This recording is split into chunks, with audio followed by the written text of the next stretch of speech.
ഈ വഴി ഒരു പ്രധാന ഘടകം തന്നെ. എല്ലാവർക്കും വഴി വേണം. മനസ്സിലായി? നമ്മുടെ അയൽവക്കത്തുള്ളവർക്ക്, നമ്മുടെ വീടിന്റെ പുറകിലുള്ളവർക്ക്, ഇവർക്കൊക്കെ വഴി ആവശ്യമാണ്. ഇപ്പോൾ തന്നെ നമ്മൾ അയൽവക്കം സ്നേഹിക്കണം എന്നുള്ളത്. എന്തെങ്കിലും ആവശ്യമൊക്കെ വന്ന് അവരെയൊക്കെ കാണത്തുള്ളൂ.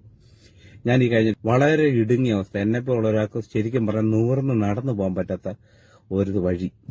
കുറെ ആൾക്കാരുണ്ട്, അതിന്റെ പിന്നെ കുറെ ആൾക്കാരുണ്ട്. ഫ്രണ്ട് വലിയൊരു സാമൂഹിക പ്രവർത്തനവും അറിയപ്പെടുന്ന ഒരു വലിയ വ്യക്തിയൊക്കെയാണ് അതിന്റെ ഫ്രണ്ടിൽ താമസിക്കുന്ന മാന്യൻ എന്ന് പറയുന്നത്. മര്യാദയുള്ള മനുഷ്യനാണെങ്കിൽ നമ്മളിപ്പോ എന്താ അവരൊന്ന് സപ്പോർട്ട് ചെയ്യുമായിരുന്നു. എനിക്ക് നമ്മളൊക്കെ അറിയാവുന്ന ആൾക്കാർ, നമ്മളെ കുറച്ച് ബന്ധുക്കാർ, അതൊക്കെ ആയിരിക്കും. പക്ഷെ അതിനപ്പുറത്തോട്ട് മനുഷ്യത്വം എന്ന് പറയുന്ന സാധനം ഉണ്ടല്ലോ, അല്ലെങ്കിൽ മറ്റ് അവരുടെ വീട്ടിലേക്ക് വേണ്ട സാമഗ്രികളൊക്കെ എത്തിക്കാൻ വേണ്ടിയുള്ള കാര്യങ്ങളൊക്കെ ലോറിയൊക്കെ പോകണമെന്നൊക്കെ നമ്മൾ ചിന്തിക്കണം.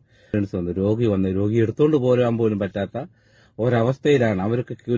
നമ്മള് പബ്ലിക്കുമായിട്ടൊക്കെ നിൽക്കുന്ന ആൾക്കാരൊക്കെ ആകുമ്പോഴത്തേന് കുറച്ചുകൂടെ മാന്യമായിട്ടൊക്കെ പെരുമാറണം എന്നുള്ള, തൊട്ടടുത്തുള്ളതിന് വഴിയില്ലെങ്കിൽ വഴി കൊടുക്കുക എന്നുള്ള, അതാണ് നിനക്ക് ചെയ്യാൻ പറ്റുന്ന ഏറ്റവും വലിയ ഇതെന്ന് പറഞ്ഞാൽ സഞ്ചാര സ്വാതന്ത്ര്യം ഉണ്ടാക്കി കൊടുക്കുക എന്നുള്ള. ഒരുത്തിന്റെയും വഴി മുടക്കുക, അല്ല അവനെ ബുദ്ധിമുട്ടിച്ചൊന്നും നിർത്തരുത്.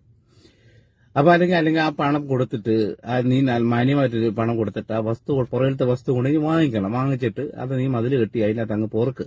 താമസിക്കുന്നിടത്തൊന്നും കാര്യം അവർക്ക് വഴി കൊടുത്തില്ലെങ്കിൽ ദൈവദോഷം തന്നെയല്ലേ. അപ്പൊ അത് ഇടുന്നത് തെറ്റൊന്നുമില്ല. പക്ഷെ ഗേറ്റ് ഇടരുതെന്നൊന്നുമല്ല. പക്ഷെ ഒരാൾ വന്ന് തുറന്ന് ചോദിച്ചാൽ തുറന്നു കൊടുക്കാനോ ഒക്കെ ഉള്ള വലിയൊരു മനസ്സൊക്കെ നമുക്ക് ഉണ്ടാവണം. മരിച്ചു കഴിഞ്ഞാൽ പിന്നെ ഒരു മനുഷ്യനൊന്നും കൊണ്ടുപോകില്ല. ചെയ്യാൻ പറ്റുന്ന, നിങ്ങൾക്ക് ഈ ഭൂമിയിൽ എന്തെങ്കിലും നന്മ ചെയ്യാൻ പറ്റത്തുള്ളൂ. പുറത്ത് സ്വർഗത്തിൽ പോയിട്ട് താഴോട്ട് നന്മ ചെയ്യാമെന്ന് പറയാൻ നടക്കുന്ന കാര്യമല്ല. അല്ലെങ്കിൽ മരിച്ചതിന് ശേഷം നമുക്ക് എന്തെങ്കിലും നന്മ ചെയ്യാൻ പറ്റുമെന്ന് പറയാൻ നടക്കുന്ന കാര്യമല്ല. ജീവനോട് ഇരിക്കുമ്പം എന്തെങ്കിലുമൊക്കെ നന്മ ചെയ്യുക. ആ മനുഷ്യന് ഈ ഭൂമിയിൽ നിന്ന് യാത്രയാകുക. അതായത്